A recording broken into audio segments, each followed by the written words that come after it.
नमस्कार, मैं हूं महक बिश्नोई और आप देख रहे हैं एएनबी न्यूज। आगाज करते हैं मध्य प्रदेश और छत्तीसगढ़ की खबरों का। छत्तीसगढ़ में भानु प्रतापपुर उपचुनाव को लेकर बीजेपी और कांग्रेस के बीच जमकर बयानबाजी हो रही है। भानु प्रतापपुर विधानसभा उपचुनाव का रण अब गरमाने जा रहा है। अभी तक स्थानीय नेताओं के नेतृत्व में चल रहे प्रचार अभियान में अब बड़े स्टार प्रचारकों की एंट्री आज से शुरू हो गई है। मुख्यमंत्री भूपेश बघेल आज ताबड़तोड़ जनसभाओं और रोड शो में शामिल हो रहे हैं। सीएम भूपेश बघेल के साथ मंत्री टीएस सिंहदेव, मंत्री अमरजीत भगत भी साथ में रैलियां कर रहे हैं। आज सीएम बघेल ने भानु प्रतापपुर विधानसभा में चुनाव प्रचार किया, साथ में कार्यकर्ताओं को जीत का मंत्र भी दिया।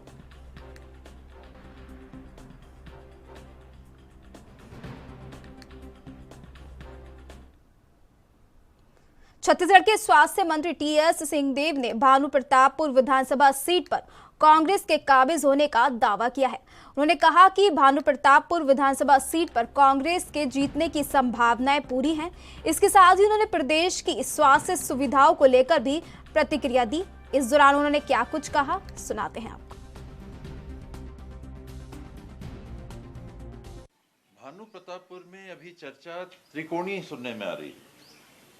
कांग्रेस है, भारी पड़ेगी कांग्रेस। मनोज मंडावी जी हमारे बहुत पुराने साथी रहे, कई बार वहाँ का प्रतिनिधित्व उन्होंने किया।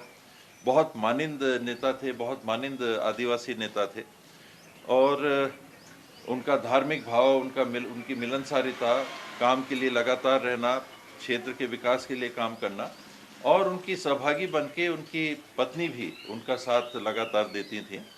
आज ये जब मौका आया है, उनकी पत्नी को कांग्रेस पार्टी ने टिकट दिया है, मुझे लगता है कि उनका पक्ष भारी होगा। इसलिए नहीं कि केवल सिंपैथी फैक्टर, ये एक्टिव भी रही, पढ़ी लिखी महिला हैं और लगातार पूरे क्षेत्र में एक्टिव रही। भारतीय जनता पार्टी के कैंडिडेट हैं, उनके बारे में कुछ चीज़ें अखबार में सुनने में आई तो पढ़ना ही चाहिए, विपरीत प्रभाव उनके संदर्भ में पढ़ना ही चाहिए अगर ऐसी बातें हैं जो उनके बारे में अखबारों में, मीडिया में सुनने को आई। और सर्व आदिवासी समाज ने एक कैंडिडेट खड़ा किया है। मुझे लगता है कि भावना में बह के उनको ये काम नहीं करना चाहिए जो कांग्रेस की सरकारें लगातार दशकों से आदिवासी हितों की रक्षा करने का काम कर रही हैं। पिछले चुनाव में भी उनका साथ मिला था। अभी भावना में बह के मुझे नहीं लगता है कि उनको ऐसा करना चाहिए। तो कांग्रेस की स्थिति सुनने में आती है कि मजबूत है। टीबी और कुष्ठ रोगियों को ये सलाह जी, टीबी उन्मूलन का लक्ष्य देश ने 2024-2025 का रखा है। छत्तीसगढ़ ने भी एक साल पहले का, बल्कि प्रधानमंत्री जी ने एक साल पहले का टारगेट दिया है कि एक साल पहले हम करना चाहेंगे।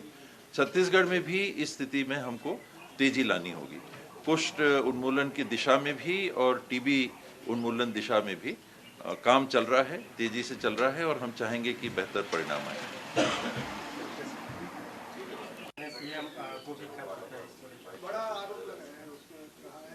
इसमें हम लोगों ने लगातार ये देखा है कि नर्सिंग ट्रेनिंग कई संस्थाओं में काफ़ी निम्न स्तर की हो रही है।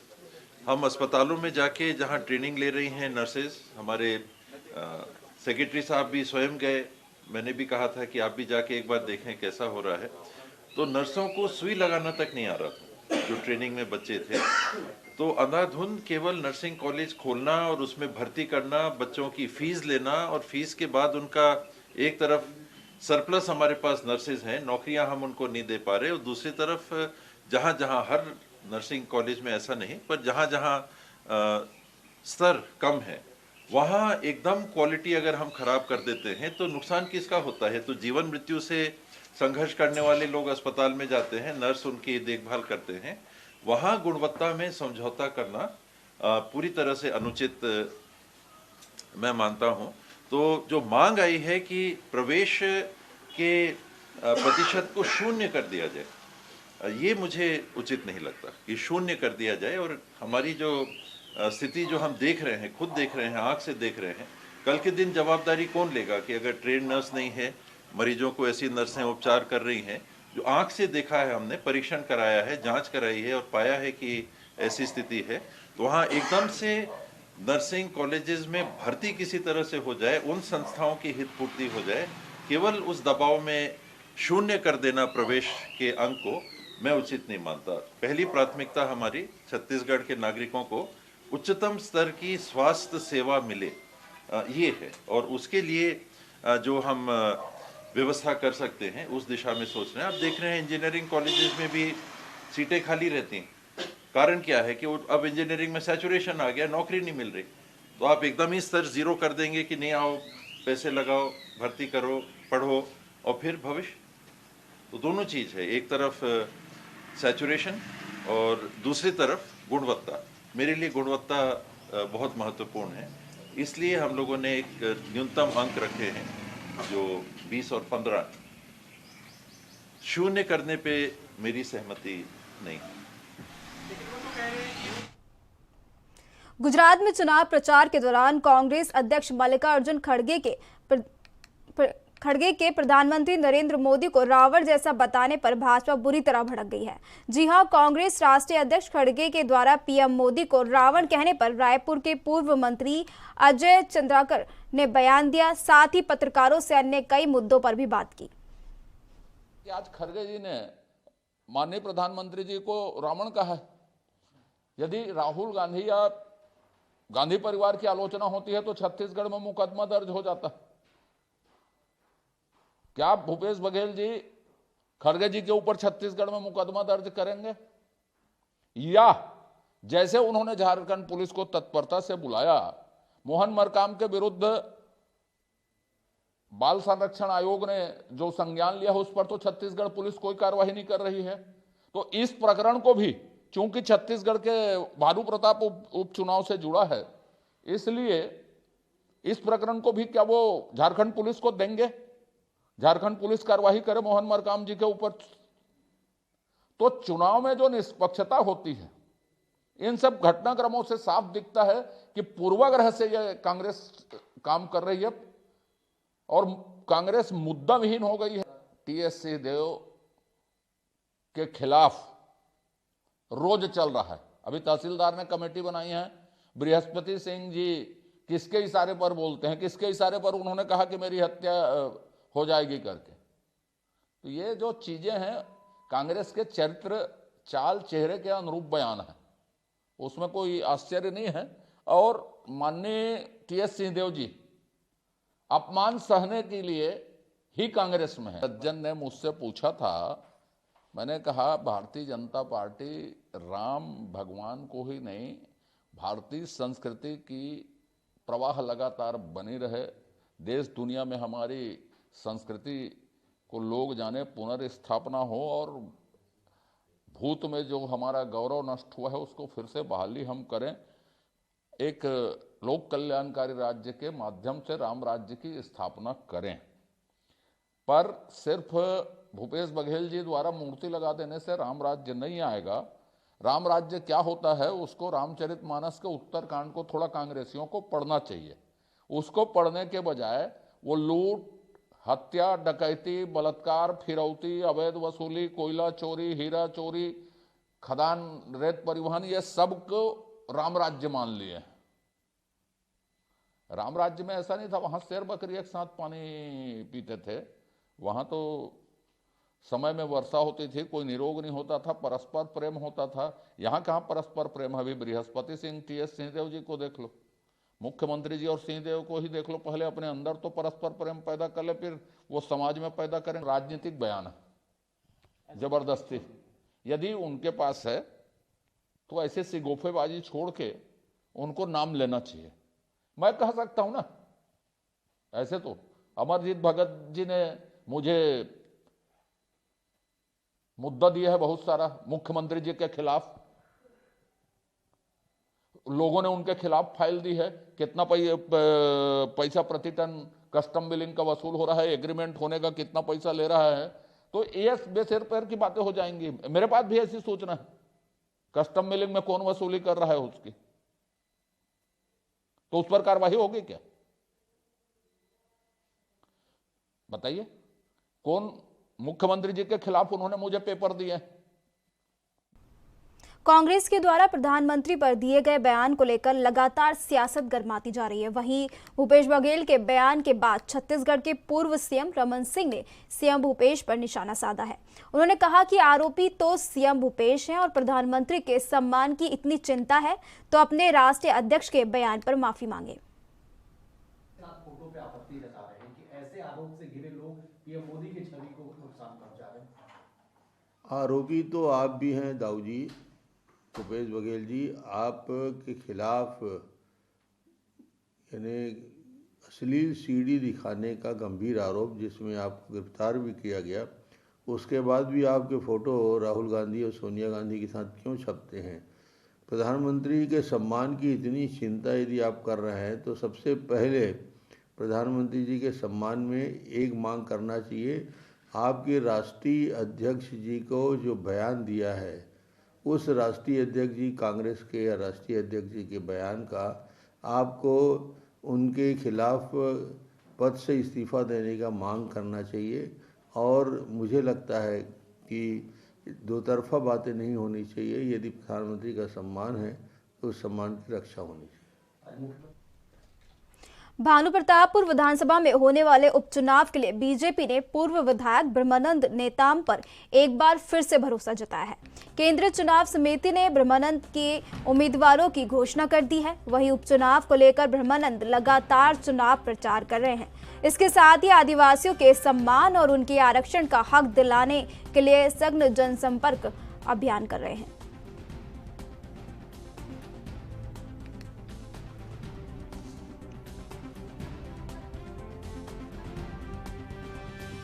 छत्तीसगढ़ के बालोद जिला मुख्यालय से 5 किलोमीटर दूर ग्राम अमलीडीह में गौरव तिहार का ऐतिहासिक आयोजन किया गया। आयोजन का शुभारंभ प्रदेश के वरिष्ठ साहित्यकार, छत्तीसगढ़ तुलसी मानस प्रतिष्ठान के कार्यकारी अध्यक्ष जगदीश देशमुख द्वारा किया गया। शासकीय हाई स्कूल प्रांगण में आयोजित विद्यालय के रंगारंग सांस्कृतिक महोत्सव पर जाने माने कलाकार, साथ ही यूथ आर्टिस्ट एसोसिएशन के चेयरमैन, सोशल मीडिया स्टार अभिनेत्री काजल श्रीवास की उपस्थिति से विद्यालय के छात्र और छात्राओं में उत्साह देखने को मिला। जिले के यशस्वी समाजसेवी बंशीलाल भारद्वाज की पुण्यतिथि के अवसर पर प्रतिवर्ष मनाए जाने वाला वार्षिक उत्सव समारोह की अध्यक्षता ग्राम पंचायत की लोकप्रिय सरपंच चित्ररेखा साहू ने की।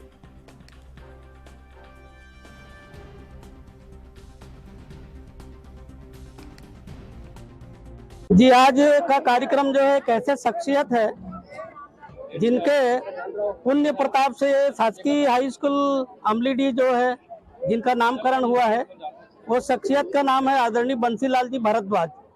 बंसीलाल भारद्वाज जी ऐसे शिक्षक रहे हैं जो अविवाहित होकर ब्रह्मचर्य का पालन करते हुए अमलीडीह में परमानंद धाम की स्थापना किया और अकिंचन बच्चों को पढ़ाया लिखाया।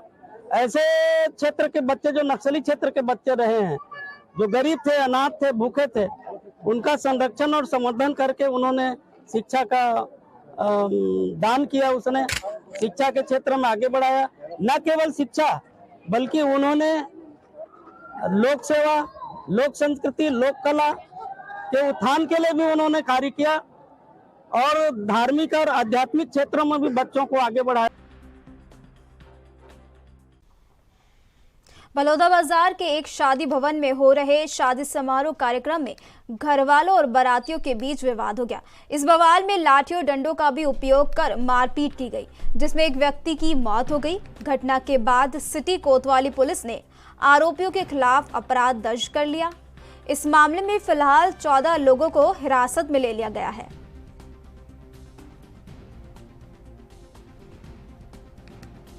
टोटल 14 आरोपियों की गिरफ्तारी हुई। इसमें 13 जो हैं वो बालिग हैं और एक अपचारी है, तो कुल 14 इसमें आरोपियों की शिनाख्त कर गिरफ्तारी की गई है और उन्हें जो अभी बाकी फॉर्मेलिटीज के बाद अपनी कुछ कानूनी प्रक्रिया बाकी है, उसके बाद उनको जेल दाखिल किया जाएगा। किन धाराओं के तहत कार्रवाई की जा रही है? कल्पित धारा का जिक्र मतलब आईपीसी की धारा जो है उसमें 323, 324, 294, 526, 327 और 302। इस टाइप की ऐसी घटनाएं हो रही हैं, आगे क्या इसमें रणनीति अपनाई जाएगी ताकि इस टाइप की घटना की पुनरावृत्ति न हो? देखिए, इस घटना में बहुत त्वरित कार्रवाई करते हुए हमारे पूरे स्टाफ जो है वो बहुत जल्दी घटनास्थल पहुंच गए थे, क्योंकि शादी का उनका इंटरनल ये मामला था। फिर भी जितना जल्दी हो सके थाने से हमारे थाना प्रभारी ने पहुंच गए थे और तत्काल घायलों को उपचार हो तो वहाँ भेजा गया था और इसमें कार्रवाई की जा रही, कड़ी कार्रवाई की जाएगी। भविष्य में क्या पेट्रोलिंग हमारी चली रही, गश्त चली रही है और लगातार आपराधिक तत्व पर दबाव बनाने का प्रयास किया जा रहा है, तो चलता रहेगा वो। शादी भवन में हो रहे शादी समारोह कार्यक्रम में घरवालों और बारातियों के बीच विवाद हो गया। इस बवाल में लाठी डंडों का भी उपयोग कर मारपीट की गई, जिसमें एक व्यक्ति की मौत हो गई। घटना के बाद सिटी कोतवाली पुलिस ने आरोपियों के खिलाफ अपराध दर्ज कर लिया। इस मामले में फिलहाल 14 लोगों को हिरासत में लिया गया है। आपको बता दें कि बलौदा बाजार के एक शादी भवन में हो रहे शादी समारोह कार्यक्रम में घरवालों और बारातियों के बीच विवाद हो गया।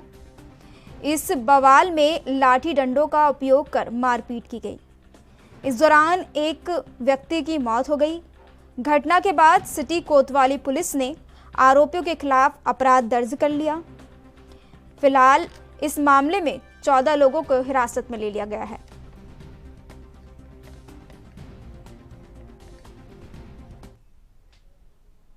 जिला स्तरीय युवा महोत्सव का उद्घाटन राजीव गांधी शासकीय स्नातकोत्तर महाविद्यालय अंबिकापुर के ऑडिटोरियम में किया गया, जिसमें 1000 से अधिक युवाओं ने अपनी प्रतिभा का प्रदर्शन किया। दरअसल प्रदेश सरकार द्वारा आयोजित युवा महोत्सव में जिला स्तरीय युवा उत्सव में 15 से 40 और 40 से अधिक आयु वर्ग के करीब 1000 प्रतिभागी ने 18 विधाओं और 9 अन्य पारंपरिक विधाओं में अपनी प्रतिभा का प्रदर्शन किया। इधर सरगुजा कलेक्टर कुंदन कुमार ने कहा कि प्रदेश सरकार ने युवाओं को युवा महोत्सव के माध्यम से एक साथ लाने का प्रयास किया जा रहा है, जिससे कि उनकी प्रतिभाओं को और निखारा जा सके। वहीं छत्तीसगढ़िया व्यंजनों का भी सभी लोगों ने लुत्फ उठाया। साथ ही कलेक्टर ने युवा कल्याण विभाग सहित समस्त अधिकारियों को बेहतर कार्यक्रम करने के लिए निर्देश भी दिए। इस कार्यक्रम की वीडियो कॉन्फ्रेंसिंग के माध्यम से अध्यक्षता कर रहे नगरीय प्रशासन मंत्री डॉक्टर शिव कुमार डहरिया, स्वास्थ्य मंत्री टीएस सहदेव ने किया। इस दौरान जिला प्रशासन और पुलिस प्रशासन के अधिकारी और कर्मचारी सहित युवा उपस्थित रहे। महादेव बुक और रेड्डी अन्ना ऐप से ऑनलाइन सट्टा खिलाने वाले सट्टा किंग सतनाम सिंह ने स्मृति नगर पुलिस चौकी में पहुंचकर आत्मसमर्पण कर दिया। आरोपित सतनाम सिंह के बारे में जानकारी मिली थी कि वो महादेव बुक और रेड्डी अन्ना ऐप वाले सौरभ चंद्राकर और रवि उपल के सीधे संपर्क में था, जिसके बाद पुलिस ने आरोपी के खिलाफ सख्त कार्रवाई की।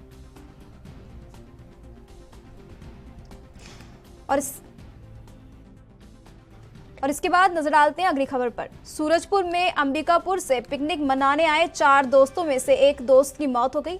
बताया जा रहा है कि पिकनिक के दौरान एक दोस्त नदी में नहाने आया था। इसी दौरान युवक की डूबने से मौत हो गई। वहीं डूबने की खबर मिलने पर रेस्क्यू टीम मौके पर पहुंची, जिसके बाद टीम ने मृत अवस्था में युवक को पानी से बाहर निकाला।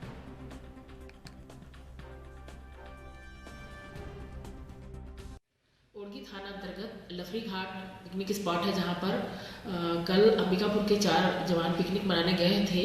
पानी में बहने से एक नौजवान जिसका नाम शब्बीर है, उसकी मृत्यु हो गई, जिसको पुलिस के द्वारा ग्रामीणों की मदद से निकाला गया और उसकी 100 पंचनामा की कार्रवाई की गई है। ओरगी थाना अंतर्गत लफरी घाट पिकनिक स्पॉट है, जहां पर कल अंबिकापुर के 4 जवान पिकनिक मनाने गए थे। पानी में बहने से एक नौजवान जिसका नाम शब्बीर है, उसकी मृत्यु हो गई, जिसको पुलिस के द्वारा ग्रामीणों की मदद से निकाला गया और उसकी 100 पंचनामा की कार्रवाई की गई है। फिलहाल खबरों के सिलसिले में मेरे साथ इतना ही और तमाम खबरों के लिए आप बने रहिए ANV न्यूज़ पर। धन्यवाद।